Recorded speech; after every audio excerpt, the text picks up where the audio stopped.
Interview বঞ্চিত upper primary চাকরি প্রার্থীরা ধর্নার ২ বছর পূর্ণদিনে অভিনব বিক্ষোভ মিছিল ও মুখ্যমন্ত্রীর হস্তক্ষেপ দাবি।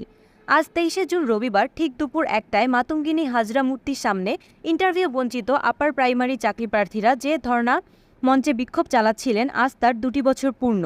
এই পূর্ণদিনে তারা একটা অভিনব বিক্ষোভ মিছিলের মধ্য দিয়ে মাননীয় মুখ্যমন্ত্রীর হস্তক্ষেপ দাবি করলেন এবং মাননীয় মুখ্যমন্ত্রীকে ডেপুটেশন দিলেন। এই বিক্ষোভ মিছিল তারা মাতঙ্গিনী হাজরা মূর্তির কাছ থেকে শহীদ মিনারের কাছে যান এবং সেখান থেকে আবার পুনরায় মিছিল ধরে ধর্না মঞ্চে এসে শেষ করেন। মিছিলের মূল দাবি, দেখতে দেখতে 10টি বছর অতিক্রান্ত হয়ে গেল, মাননীয় মুখ্যমন্ত্রী বারবার আশার আলো দিয়েও আজও কিছু করল না। অনেকবার প্রতিশ্রুতিও দিয়েছেন, একটা প্রতিশ্রুতিও আজও পূরণ করলেন না।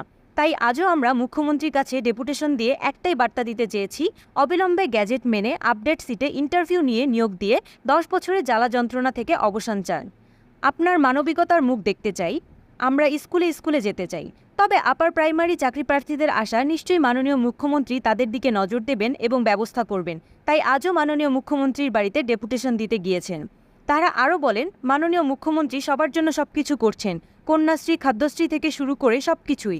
নিশ্চয়ই আমাদের জন্য ভাববেন, এটা আমাদের আশা। খুব শীঘ্রই আমরা হয়তো স্কুলে যেতে পারবো। 10টি বছর আমাদের জীবন নষ্ট হয়ে গেছে। এবার চাই মাননীয় মুখ্যমন্ত্রী আমাদের দিকে নজর দিক।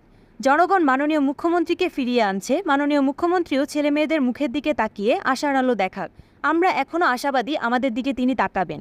এর সাথে সাথে সাংবাদিকদের উত্তরে বলেন, যদি না আমাদের কথা ভাবেন তাহলে আমরা আরও বৃহত্তর আন্দোলন করব এবং ধর্ণা চালিয়ে যাব।